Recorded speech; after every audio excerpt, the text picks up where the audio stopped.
Hello. I think we're live. If you're out there, please write something in the chat box so we know you're out there. The chat box is on your right.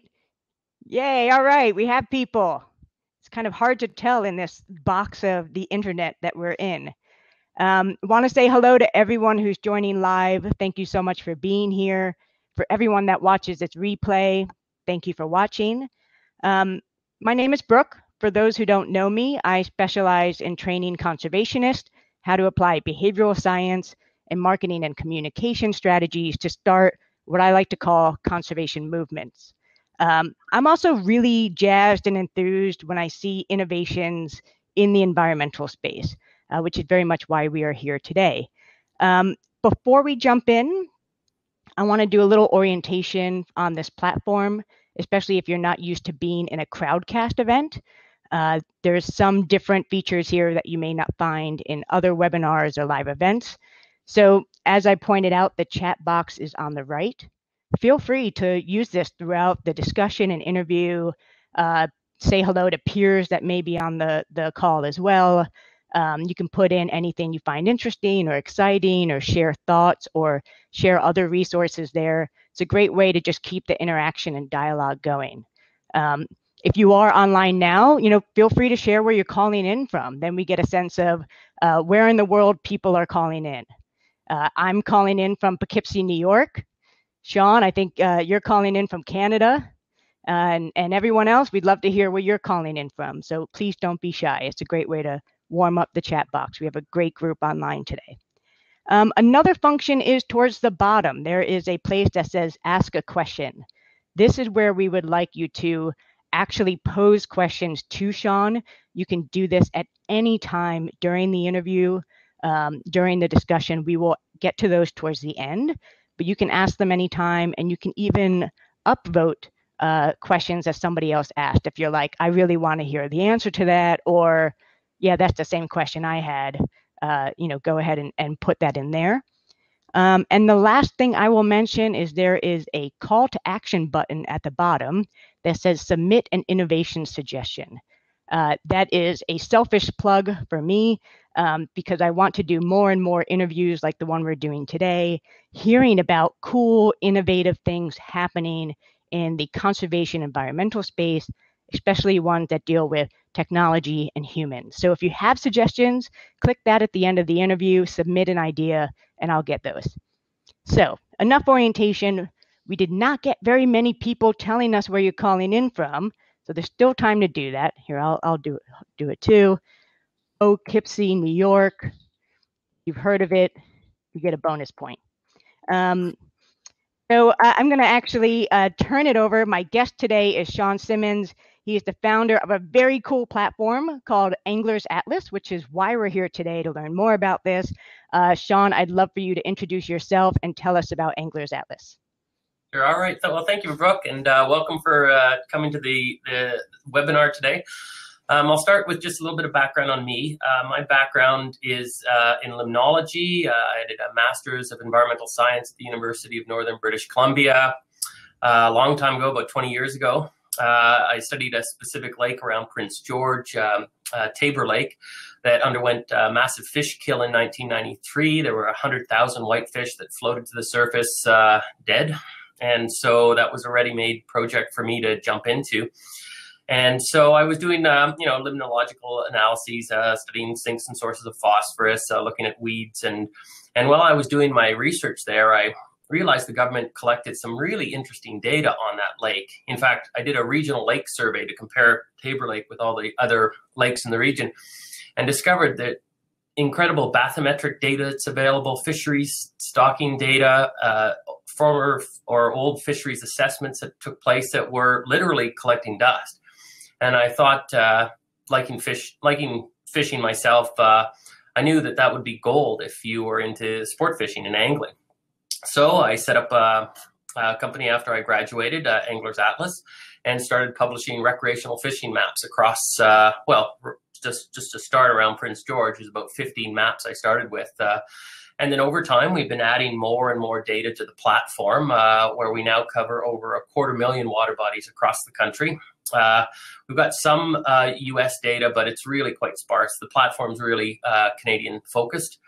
We've got detailed bathymetric maps on tens of thousands of water bodies. We've got fisheries data. And one of the interesting things is when we put this out there, I gave everything away for free. So I wasn't charging anybody for the data.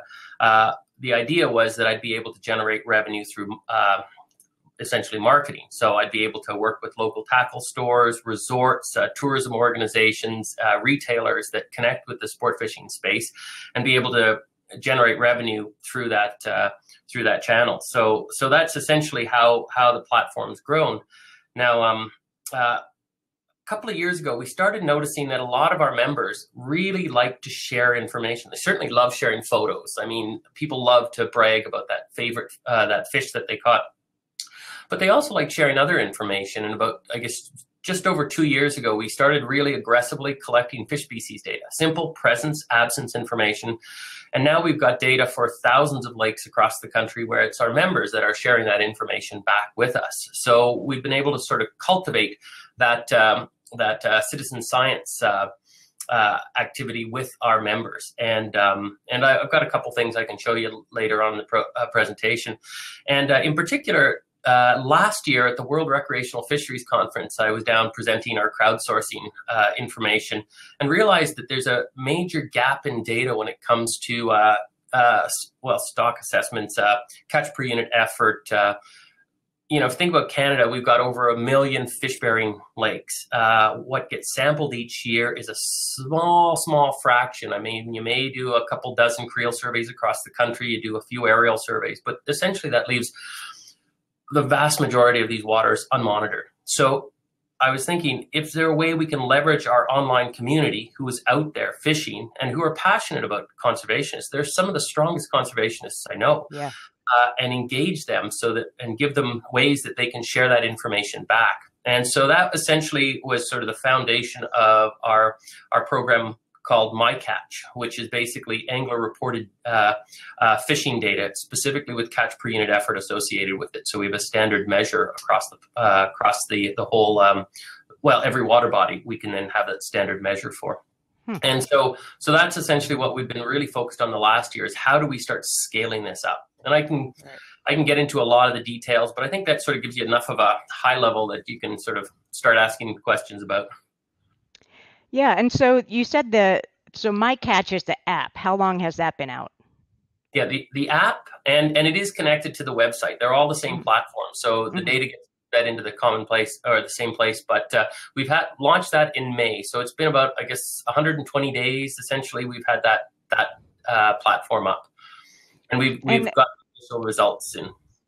And how many users do you have of the app?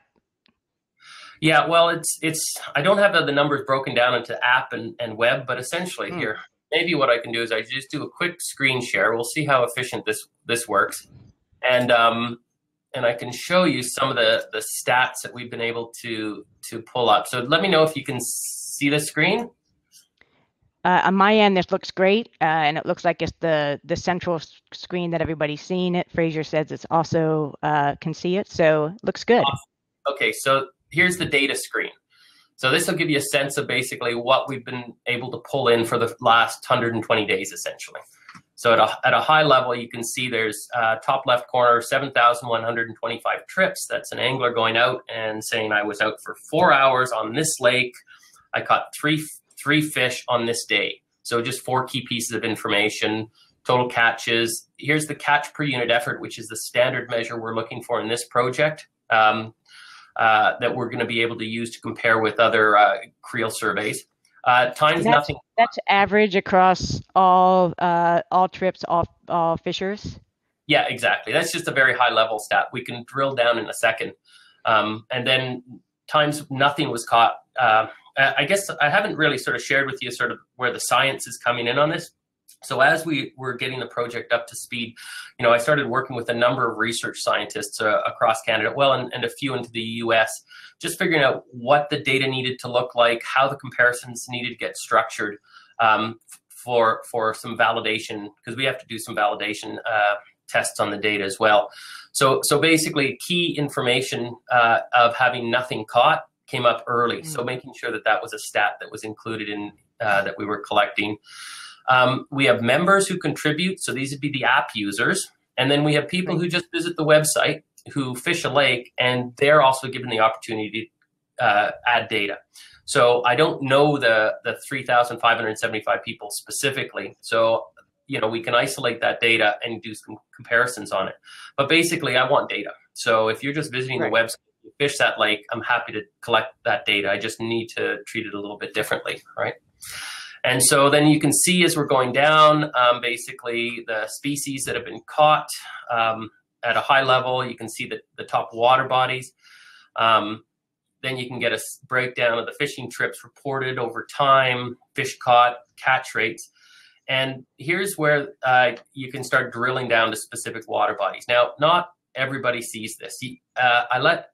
One of the key deals working with anglers is they want to help, but if we're going to be sharing their secret spots, that immediately shuts things down. So we can't reveal their secret spots, but they're happy to share it with the biologists. So I will provide high-level data for people to see, but the biologists that we're working with can actually drill down to that specific data where they can actually do the analysis and run their tests. So here's just British Columbia. Here, I'll zoom back out. You can see a map of Canada, and you can see basically where the spread is. So Ontario's got the most, followed by British Columbia, where I'm based, and then Alberta is where we get most of our data. And then you can see it's broken down in here. And then you can click in, I won't do it because we're live, but you can click in, you can see an individual water body by water body data set that you can then pull up and view specific stats for on what each one of those water bodies looks like. So that sort of essentially is what the stats on the project is looking at. And I guess is a roundabout way to answering your question. How many people are using the app and the website who we know? We've got email addresses for, we can reach out and contact 1,500. And who just visit the website but didn't sign in, 3,500. Right. So we've got, like, we have a much larger audience. So certainly not all of the audience is using this and participating. So essentially it's a subset. We've got about 75,000 on our email list. I guess we've had probably about 300,000, 400,000 over the summer on the website. So that gives you a sense of sort of what the use is. We're still working on how to improve that, and I'm sure we'll get into some of that stuff later. Yeah, and so I feel like in today's world of technology, it's almost easy to create a website and app that no one ever sees, right? So it's not a guarantee because you've created it that people will come.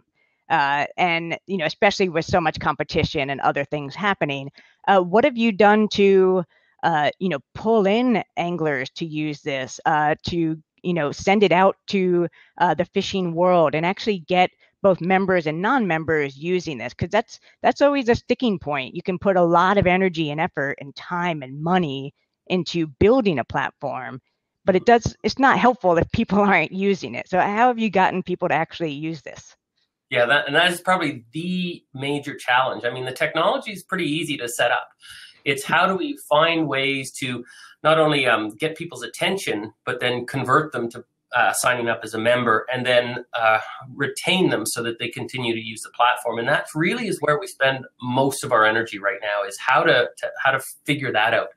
I mean, to start with, we have a very simple way of doing that. The reason people love Anglers Atlas is historically we give them free fishing maps. So essentially, you can see on here, here's a lake of one of the lakes on our database.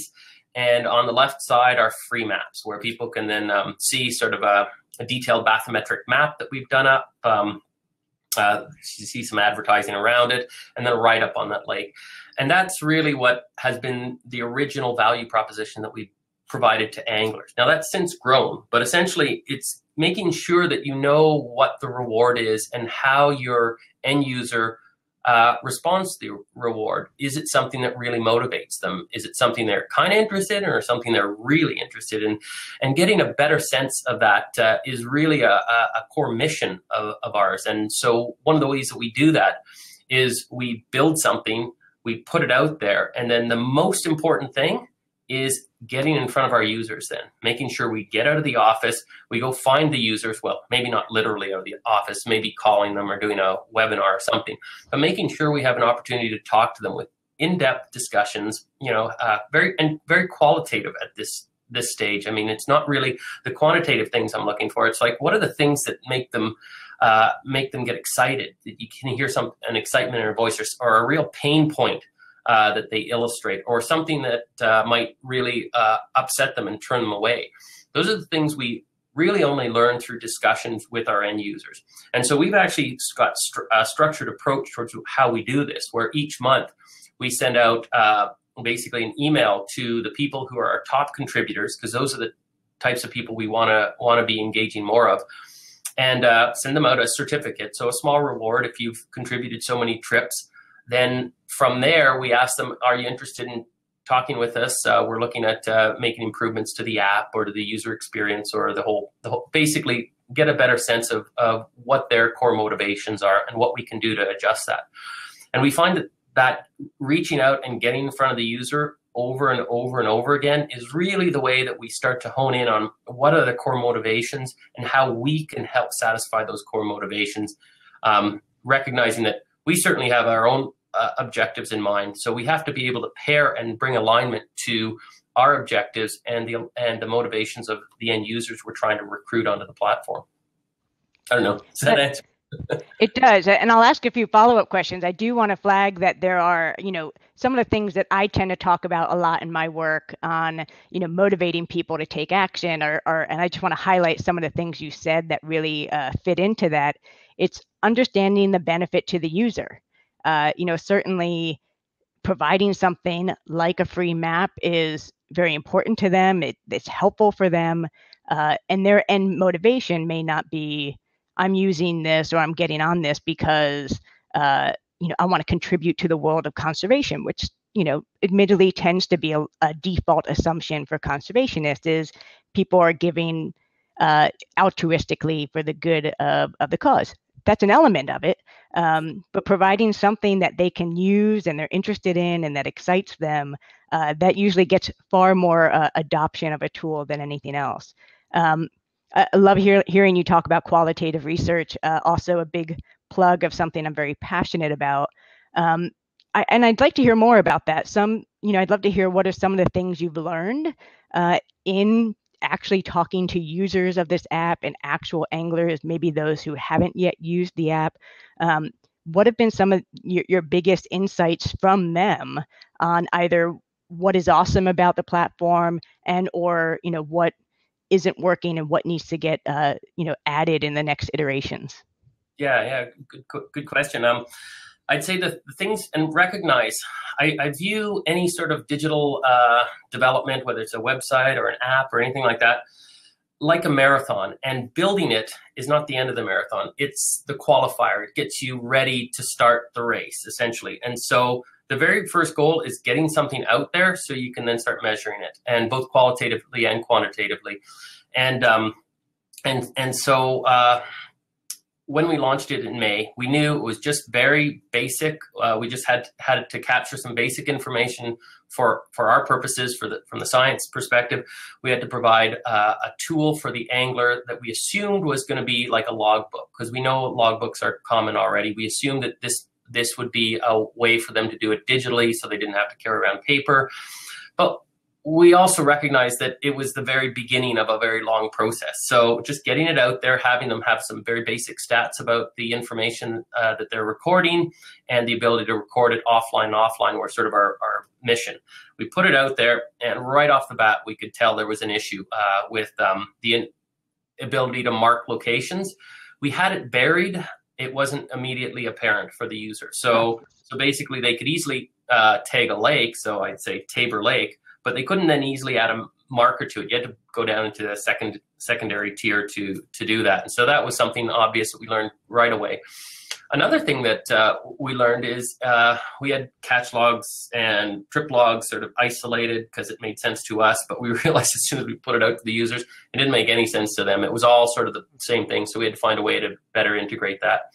And so those are two things that we found over the summer, and we've since updated the app and put out some new releases. And Fraser, our editor, is reaching out to our members, this week basically, to find out how those changes have how they've been taken up by our members. One of the things that we've noticed is really important to them that we had no idea was a real-time tracking system, like the way Strava or Nike app allow you to then take a lot of the data, basically take the app with you and just run it while you're actually out there. And from that, then you get a real-time tracking system of not only the exact locations you are when you're fishing, but then basically it's easy for the user to be able to add that in. So that's something we're looking at, because, and here's where the qualitative and the quantitative start to match up, because it's not what one person says that matters, but it's what you hear over and over and over again, that you start to realize, okay, there's a pattern here and that we're not addressing. And from there, basically, we'll take those learnings and apply that to the app and the future updates. Yeah, that actually reminds me of a term that we used to use a lot when I worked at Rare Conservation and qualitative research, is triangulation. So this idea of, if you've heard something from one person, at least talk to two others to find out if there is, a trifold of equal sentiment among people. It doesn't have to be everyone says it. It can't just be one person that says it, but at least do you have three people that are saying, this works, this doesn't work, or I have this need, or this is happening. So certainly continuing to follow those threads in future qualitative interviews is really important. Yes, yeah, absolutely. And it's a lesson. I think back to one of the questions that I had. Well, how do you know when you talk to enough people? And it's when you hear the same thing over and over again. It's basically, that's how you know your sample size is roughly large enough. And that's great. A lot of people struggle with that same question. So that's very, very helpful.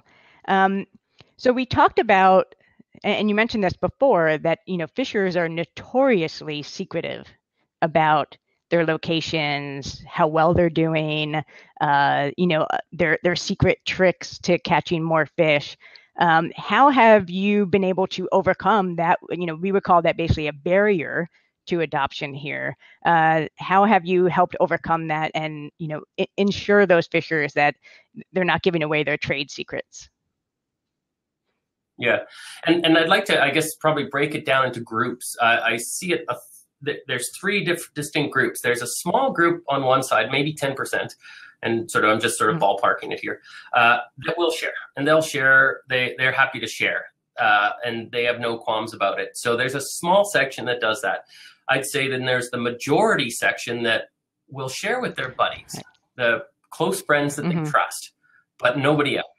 And then there's that final section that won't share with anybody, doesn't matter, and they'll hunt you down if you share their secret spot. They're really quite aggressive about it. And so each one of these groups you have to think about differently. The ones who want to share, just making sure that it's an easy way for them to share the information. But the vast majority of anglers, they don't want to share with everybody. They'll either share with somebody that they trust or nobody at all.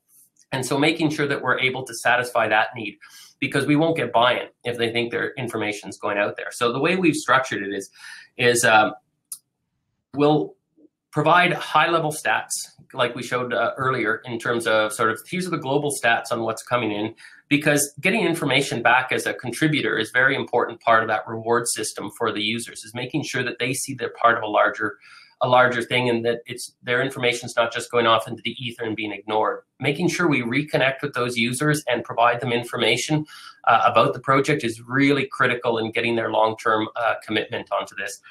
But we don't want to give away their secret spot, because that would essentially kill the project and eliminate our source of data. So we said the researchers can see the data, and they can but they have to treat it confidentially, so they can't go out and release all those specific location data. They can use the data to do the analysis, but anything that gets released has to be aggregated, so you can't reverse engineer it and find a secret lake or a secret latitude and longitude. So that's the deal that we make with the anglers, and we're up front. Your secret spot needs to say secret, and that's part of the deal we make. That's awesome. And I'll point out a few other things you've said. that I think is really relevant to a lot of people working in any community on research or behavior change projects. One is the feedbacking loop. And this sometimes is a step that gets missed. Wonderfully, if you can build it into a platform and it can sort of happen automatically in some sense. But many places are doing research in the field. And that's sort of, you're kind of taking information from a community at that point, and don't add in a step to feedback to that community, how that information is being used, how it's helpful, what's happening next. So I just want to flag that as, that's a really important step. I love that ends up being a benefit to users for the platform. And you mentioned earlier too, you almost referred to it as a digital logbook. And that's something as well. That's a tool that your anglers are familiar with using, they understand, they see the need for, and this is like the new age version of that, which also will help increase adoption because it's not this totally new out of left field thing. It's just a better version of it. So thank you for that. I just want to point out these things for those who are listening. Do you have any, and we talked about this in preparation for this, any concerns with the validity of the data you're getting? Either people hiding information or fudging the numbers because they want to maybe seem like they're a better fisher than they really are. Any concerns like that in what you're receiving? Yeah, absolutely. I mean, the quality of the data is our big challenge in that we have to be able to demonstrate that there's at least a correlation with existing methods. So one of the things that we're going to be doing is taking a look at the data that we're collecting and comparing it to existing creel surveys, which is basically usually government-sponsored surveys that go out to boat launches at lakes and rivers, and they intercept anglers as they're coming off. It's a randomized sample throughout the season, and they'll basically get data from anglers that way. And so what we want to do is take data for those same water bodies and do a comparison. And at a very simple level, it's just a scatter plot where you do a regression analysis on it.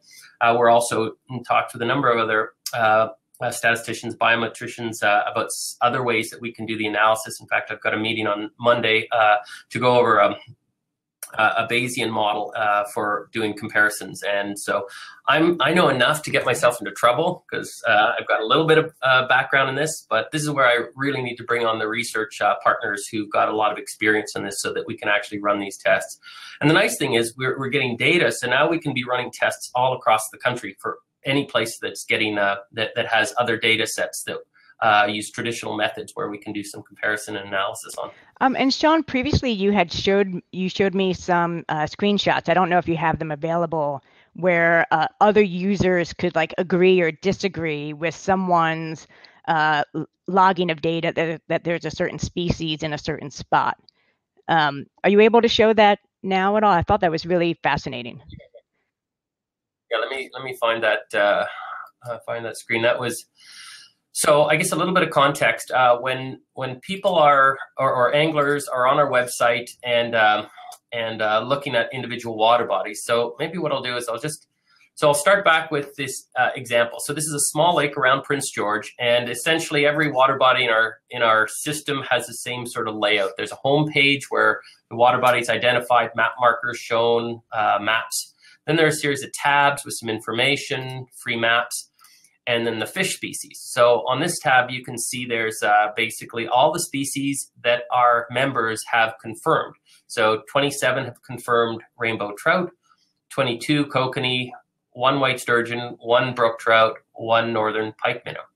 Now, they can also downvote this as well. And so this is where the power of the crowd starts to come in. I know, I understand its history. Rainbow trout are certainly in there. Kokanee are certainly in there. White sturgeon, not a chance. It's this little tiny water body that's out there. So when somebody confirms white sturgeon and basically puts that confirmation, our members can go and they can disagree. And this is a good example of what happens is you can see there's 1 agreed and then 6 came back and disagreed. So you have a good sense that there's something spurious about that data. And in this case, there's no way white sturgeon are there. And you can see people are kind of poking some fun. And, this guy says you're on glue, buds. And so you can see how the community comes back. Now, one of the interesting things is, and you can also basically see how they're posting information as well. So on this rainbow trout, you can see where the members have been posting information. So you can see pictures that they've been supplying on for this lake. And I just lost my train of thought, but I think that sort of covers most of what you were asking. Yeah, and that's awesome. I love, we talk a lot about the power of community and activating a constituency, and these are some of the things that are really positive byproducts of that, where, in the world of social norming, it's not necessarily you having to lead people into a social norm all the time. People within that audience will start to correct one another.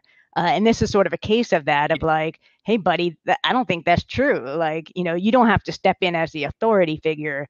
The community itself will often self-enforce in such a way, including laughing at them. Well, totally. And what's interesting is when somebody reports something that was a surprise, you get somebody come back and say, no, it's not. And the person will respond, say, yes, I was out here with specific details, maybe a photo. And so there's some really interesting learning that can take place.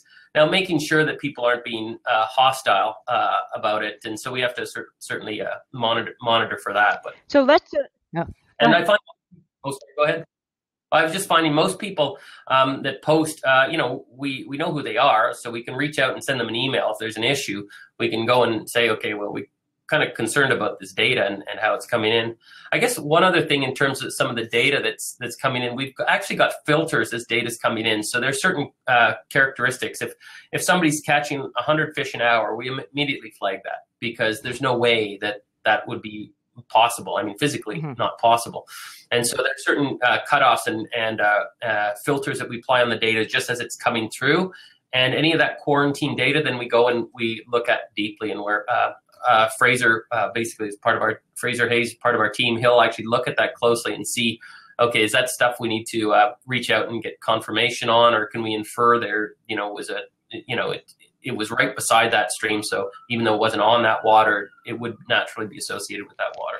So now let's take the bridge or the leap over into how is this data useful and helpful and being used for conservation purposes? Okay. Yeah. Okay. Well, I think then probably a good place to start is this view. So I'll start talking a little bit about it. So as we were going through this process, because we were focused primarily on catch per unit effort is what we wanted to, that was our goal. Our mission is to figure out how we can collect data for this so we can radically expand the data set that's available for lakes across the country. And as we're going through this, talking with a number of researchers, we realize there's a number of ways that we can now connect our audience with specific research projects that are on the ground. And so we basically, we still have our core project of doing analysis, and Fiona Johnston is sort of the lead scientist for this project. And she has a project on this link here currently with the province of Alberta we're doing an analysis with. But as you can see, there's some other researchers that we're working with. So Amanda Jensen, she's with the Cook Lab out of Carleton University in Ottawa. She's looking at basically she's interviewing anglers on rainbow trout and steelhead. So we're able to sort of connect her with those anglers who we know are in BC and have a fishing or fish for steelhead and rainbow. And so we set up basically a page dedicated to that where anglers can follow it and build a community. And so we've got 4 projects now on the page that we're working with. Eduardo Martin. So I'm based in Prince George, which is northern BC. And so Eduardo is a fisheries prof at the University of Northern British Columbia, and he's studying the spatial ecology of Arctic grayling in the Parsnip Core area. Well, a key part of this project is they're tagging fish, and they need anglers to report them back. And so currently, you put an email address and a phone number on it. That's typically how the tags get reported. But we're thinking, can we leverage our existing audience here to learn about this project? And anyone that's really interested in fishing the Parsnip River or is interested in grayling will have a natural incentive and motivation to be part of this project, because it's now not so much a motherhood statement of you're it's feeling good for conservation. But this is now in your backyard and a water body that you're connected with. And we believe we're still testing this out. We still want to get some feedback. But we believe that that's a stronger motivation for anglers than just a high level, I want to help conservation, right? Yeah. Because it's very specific. And so on this project, what you do is you come to this page, you can follow the project, so you're automatically tied into any communications that take place. You can report a tag basically right from this page, so you can date a trip, you could add the species, upload photos, what time, and then report the tag number there. And then this will all basically form this, this data will basically be available directly to Eduardo to use on his projects. And it also creates this sub-community of anglers who are really motivated. And so Eduardo can post comments on here, and then people can then reply on what they're thinking, that sort of stuff. And I saw on the previous page where it listed the multiple projects, there was like a citizen science certificate. Oh, yes. Yeah, okay. So this is the motivation, part of the motivation. And I don't pretend that we're there, we've solved the problem, but this is part of how we're trying to engage and retain users. So basically, any of the users that are actively providing trips, what we want to do is we want to recognize them. We want to say thanks for your effort and find ways of providing rewards that match with what we can afford, because certainly we just can't keep sending all sorts of expensive rewards. But is there a way that we can demonstrate our appreciation and keep them connected with the project that doesn't cost a lot, but connects them and reinforces them with the project? So we started this summer with these citizen science certificates.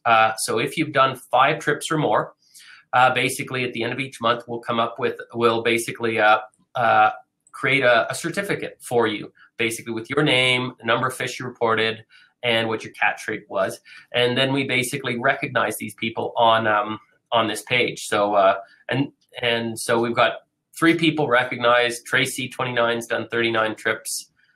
Brutus, 36. Dustin, 11. Now, we don't want to share too much information about these users because we know that privacy is important, but it's a way of recognizing them without violating any of their sort of secret spots or any of their information that they're providing to the platform. It's just a way of saying thank you. So you can then see basically who's on here. And I'm not sure how strong a motivation this is.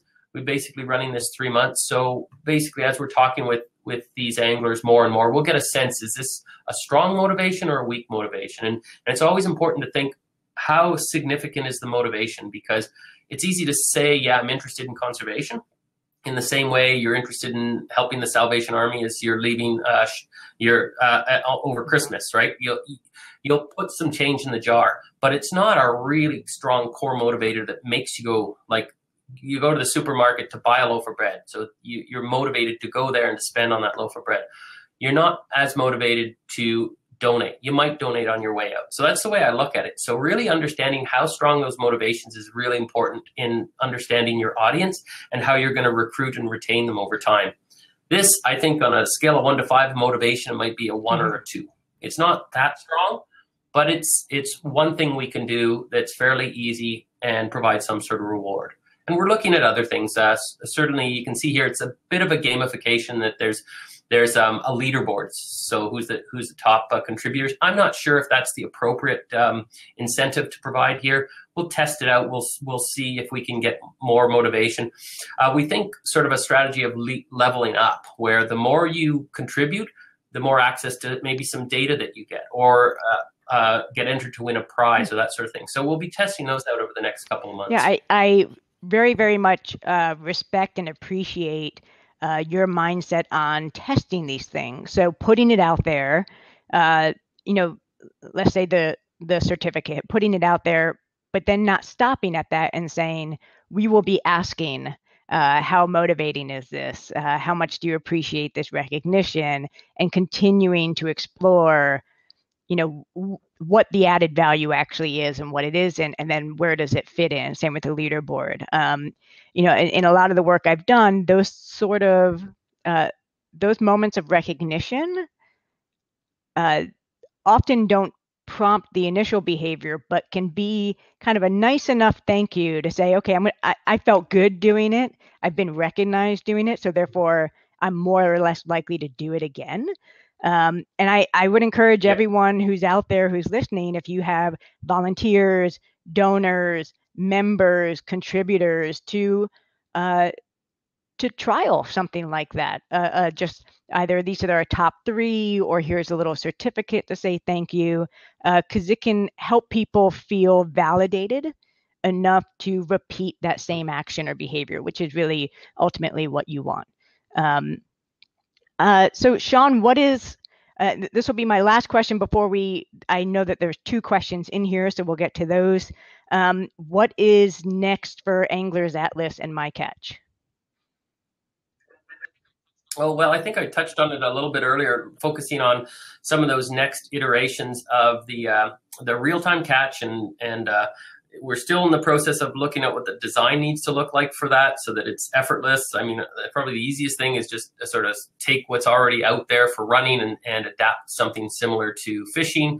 But we still have to go through the designs, and there'll be some testing on that. Hopefully this fall we can get that implemented on the app. And then on the website, creating more of a tiered approach. We want to really focus on recruitment and retention, and what do we need to do to really ramp that up, because we got some decent numbers to start this summer, but our audience is much larger than the numbers of contributors that we had. So what do we need to do to convert more of them into citizen science? So those are really the 2 core things we're focusing on. And you'll be still primarily focused on Canadian waters? Well, it's interesting. So I had not a chance to present to the American Fisheries Society a few weeks ago, their annual convention or conference in Atlantic City, and I got a really great introductions with a number of U.S. agencies and researchers that are interested in this sort of work. So we have a platform that can support the data, U.S. data, fairly easily. I just need to get it and incorporate it. So certainly, if there are any projects in the U.S. that where there's a natural fit, I'm all over doing projects in the U.S. as well. But Canada's really where our base is. So that's the natural point. And so we've got research, like, for example, we just put out a proposal for research in Alberta. So whirling disease is a major issue. And one of the challenges is understanding the nature of angler movement and getting a better sense of how that factors into risk models. So can we leverage some of the data we're pulling there into a risk model? So that's one of the potential projects we're looking at. Great. And I assume sort of a potential call to action for anyone listening is, if you have a project that may benefit or could use fishing data that you're already collecting, to please reach out to you and see if there can be a project. Is that accurate? Yes, please. If you have a project that you're interested, please reach out, and happy to talk it over. If there's a fit or if there's not, I'm happy to share my experience and some of the things that have worked and haven't. And it's Sean at Anglers Atlas, if you do want to reach out. I'm going to put that in the chat box. Sean, do you mind if I put that in the chat box here? Nope. So we are going to take some of the questions. I think we actually have 3, since Mimi put one in here. So anglersatlas.com. There we go. So Mimi, I'm just going to move this question over to the questions. So let's go through these. The first one is, can you say more why this isn't simply a tool for fishermen to find good fishing spots? Okay. Well, it certainly is a tool to find good fishing spots. I mean, that's what we're trying to do. We're trying to provide information to anglers so they can basically be able to go out and fish areas that they've not fished before and try their luck. I mean, that is the purpose of it. But is there also an element that we can incorporate conservation around this? And so that's the foundation that we're working on here. And if you think about the anglers, I'm not sure if you fish at all, but the anglers that we know, not all of them, you get a wide spectrum of anglers. They're basically considered a normal distribution. But a large part of the angling community are strong conservationists, and they care deeply about their resource, and it's part of who they are. It's really it's the you can tell it's the part of the fiber of who they are. It's a big identity factor, and often, so, right? Much, and so they want to be able to contribute. They want to have ways that they can plug in. And so this is a way that they can plug in not only to helping conservation, but also to become more connected with science. And I think this is one of the major challenges that we're facing culture right now. There seems to be a big pushback on science in many areas. So here's an opportunity to start bridging that gap and finding ways to engage anglers with the scientific approach towards fisheries and have basically two-way learning, both from the angler's perspective, but also from the researcher side, and get a sense of what it is that they think. And so it's a really neat opportunity to really forge strong conservation bonds there. I don't know if that answers the question, but I think it does. And you know, I think an important note here is that in a lot of the places where you're collecting data, fishing is allowed. So no one's fishing in these waters illegally. So that helps. I assume there's probably some parameters around fishing, so size limits and things like that, or seasons. Does this work intersect at all with kind of the regulations and you know, ways of enforcing it? Well, there's always the possibility that there could be a fit at some point in time, but right now it's just can we prove some of these initial models? Can we demonstrate that angler reported data is consistent with some of the other methods that are out there, so that we have sort of confidence and trust in the data that we're generating? So those are the sort of the first stages and challenges we're focused on.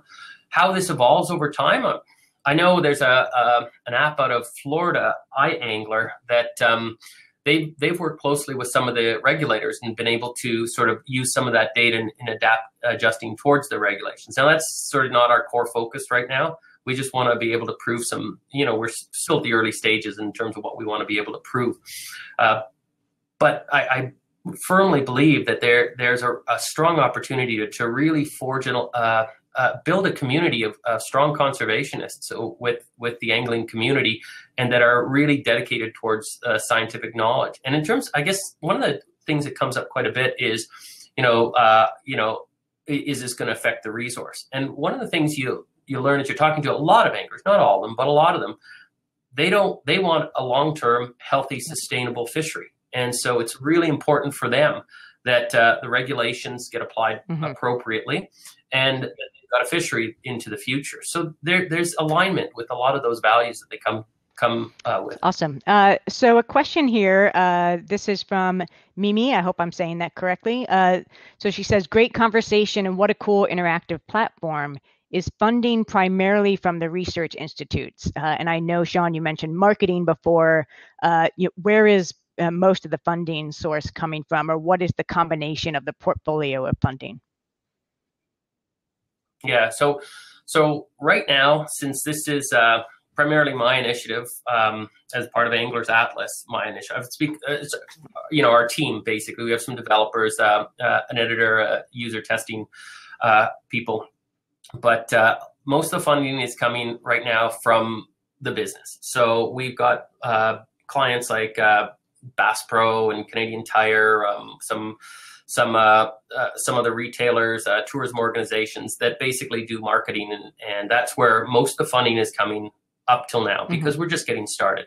Now, we do have a research partnership with one organization in Alberta, the Alberta Conservation Association. They get funded by fishing licenses, and so this is a pilot project for them. But moving forward, Mimi, I think you're really quite you nailed it. Where the funding for this is going to be through specific research projects. So, for example, when we're putting together a proposal for, let's say, doing an analysis of creel survey, finding the research partners who are interested in this, and then putting together a proposal to a funding agency or foundation or whoever that will fund some of the research and some of the data collection. So that's basically how we're approaching this. Great. And I think this is our final question from our listeners. It's from Brian. Hi, Brian. Glad you could join. Perhaps a question for the end. I am part of a team developing an opioid app. Could any of your learnings from getting anglers to self-report also apply to getting community bystanders of opioid overdoses to self-report in an app? That is kind of a heavy question, but Sean, I'd love to hear your opinion on this. Yeah, the first thing I'd say is, what's the reward you can provide them? Like, I'm assuming you've got a good sense of who these people are. You probably talk to them, or at least you talk to a few of them. Really get a sense of, you got to get to know them. What is it that would motivate them to do this? Do they carry smartphones? I mean, almost everybody carries smartphones now, so you can assume that a lot of them are. What's going to motivate them to report, and what exactly are they reporting on? And it's through those initial conversations and those continual conversations over and over that you'll be able to really refine what sort of reward system you can provide, and a simple recognition of something. I mean, I don't know anything about this space, but let's say if you're trying to get people to use less, some sort of reward mechanism when they don't use it for a day, they get some sort of notification or something that says, you've now gone 1 day clean or something. I don't know. I'm just sort of putting ideas out there, but the concept is, get to know them first and really get a sense of what sort of rewards you can provide in terms of digital rewards. Or, I know for anglers, we send them hats or send them t-shirts, and that often is a strong enough motivation that keeps them going for another cycle, right? So I'll add to this. I think Brian also. So certainly, I'm a big fan of what Sean's saying of get out and get to know the audience, define the audience, and what would be motivating for them.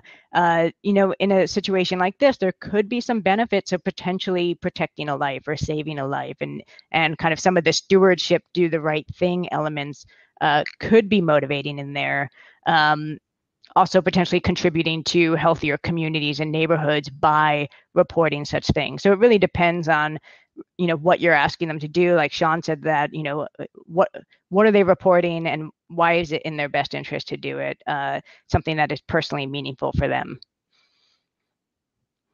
So great. That is all of our questions. We've answered 3 of them. And just for everyone's information who's watching this, when you watch the replay, you'll be able to go back into the question box and click on the question and hear the answer. It'll basically jump to that part of the replay where the question is being answered. Any other questions from people listening before we do a thank you and close this out? Give just a second to see if anything pops up. Give people time to type. I think we've probably covered everything. Sean, is there anything you wanted to cover that we didn't ask specifically that you want to share? No, I think we covered most of it. I really appreciate the opportunity, and certainly hope I can work with more people in the organization. Yeah, and everyone, so check out anglers@atlas.com. Email Sean if you have ideas for potential collaboration on research projects.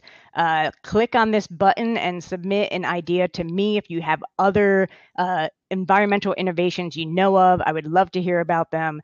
Thank you for everyone to joining. Sean, thank you so much for taking the time to do this with me. Full disclosure, this is the first one I've done, and I think it's gone really well, and I'm excited to do more of these. So thank you all for joining, and Sean, thank you so much for being a guest on this. Thanks, Brooke. Happy Wonderful. to be a guinea pig. Everyone, enjoy the rest of your day, no matter where you are.